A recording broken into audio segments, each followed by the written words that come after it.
Assalamualaikum warahmatullahi wabarakatuh. Halo sobat setia Fakta Kehidupan. Tidak lupa kami sampaikan salam sehat, salam sejahtera. Semoga tercurah segala bentuk kebaikan dan juga kita semua dalam lindungannya. Seperti biasa, kita akan berbagi kisah dari yang unik, menarik sampai bikin nangis. Mari kita simak kisahnya.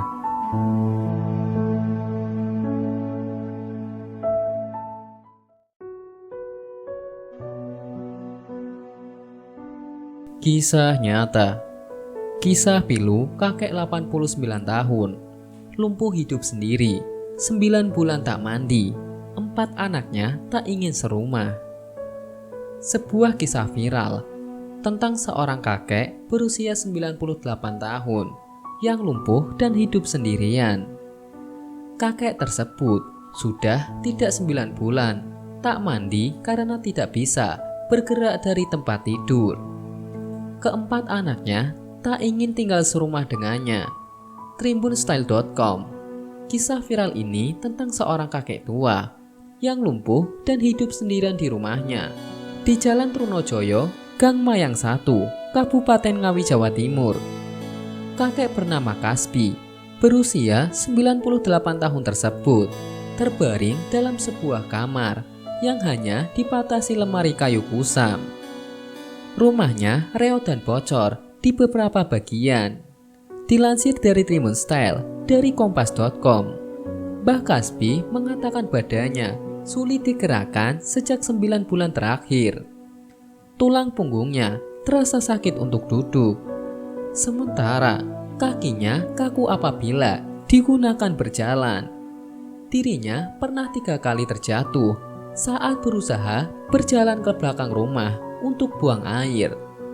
Selama berjam-jam, Mbah Kasbi hanya terlentang di lantai menunggu pertolongan dari tetangga yang lewat. Hingga kemudian, saat itu beruntung putra keduanya datang untuk menolong. Terkadang, saat jatuh, kepalanya terbentur tiang rumah. Mau jalan pelan-pelan, tapi jatuh di depan lemari. Ia hanya tergeletak, diam di lantai, enggak pakai apa-apa. Sudah 3 kali saya jatuh sampai kepala saya terbentur tiang rumah.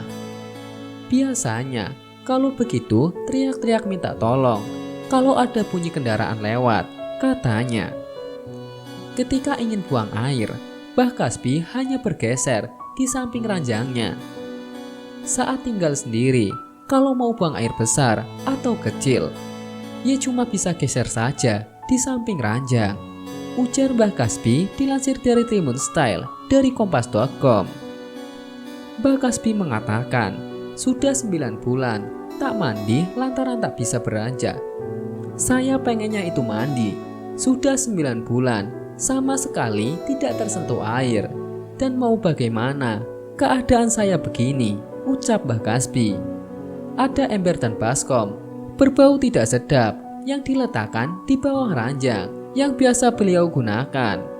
Mbah Kasbi memiliki 4 orang anak. 3 di antaranya berada di luar kota. Sementara anak keduanya tinggal dengan anak dan istri di desa lain. Meski hanya berbeda desa, Mbah Kasbi tidak tahu di mana alamat anaknya tersebut.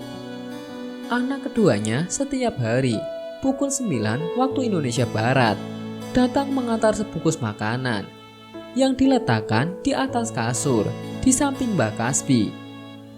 Namun setelah itu lantas pergi dan Mbah Kasbi kembali sendirian. Dulu anak keduanya tinggal dengan Mbah Kasbi.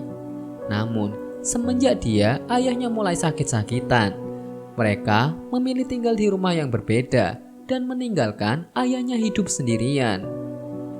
Saya sendiri tidak tahu mengapa mereka tidak mau tinggal dengan saya, katanya Mbah Kasbi pasrah. Sementara itu, anak pertama Mbah Kasbi tinggal di Tulung Agung, ketiga di Banten, dan terakhir di Tangerang. Tinggal sendirian dan hanya dapat berbaring di kasur. Mbah Kasbi merasa sedih setiap kali malam telah tiba. Harapan Mbah Kasbi hanya ingin berkumpul dengan anak-anaknya.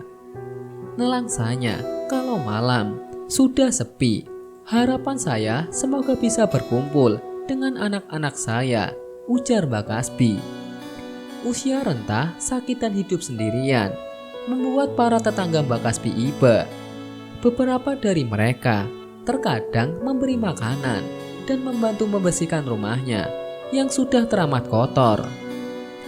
Namun, niat baik itu dipandang berbeda oleh anak keduanya, yang menilai tetangganya tersebut terlalu ingin ikut campur dengan urusan keluarganya.